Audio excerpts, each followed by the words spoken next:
తలకాయ బద్దలైపోతుంది భయ్యా.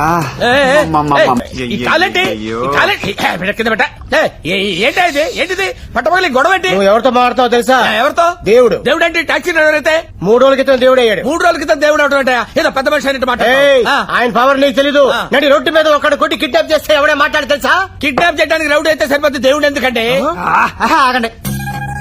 ఇప్పుడు నీకు ఎక్స్పీరియన్స్ అయింది కాబట్టి నేను దేవుడని తెలుసు. అయ్యా ఆడికి తెలుసు పసిపెట్టా. ఆ తర్వాత నిన్ను ఎవడ ఆపలేడు నాన్న. నువ్వు ఇంకోటి ఫిక్స్ చేసి తీసుకొచ్చి చెప్పు. Oh sure. ఇదేంటి? చెయ్యి. ఇదేంటి? చెయ్యి. కొడుతున్నాడు, కొంచెం చూసి చెప్పండి. అర్థమైంది. I understood. అభయ హస్తం. నేనెవరు? దేవుడు. ఇందాక చెప్పలే నేను? ఎవరి కాదు తెలుసుకోవాల్సిందే. అంతే, ఆడు చెప్తే నాకేమర్థం అవుతుందండి. మీరు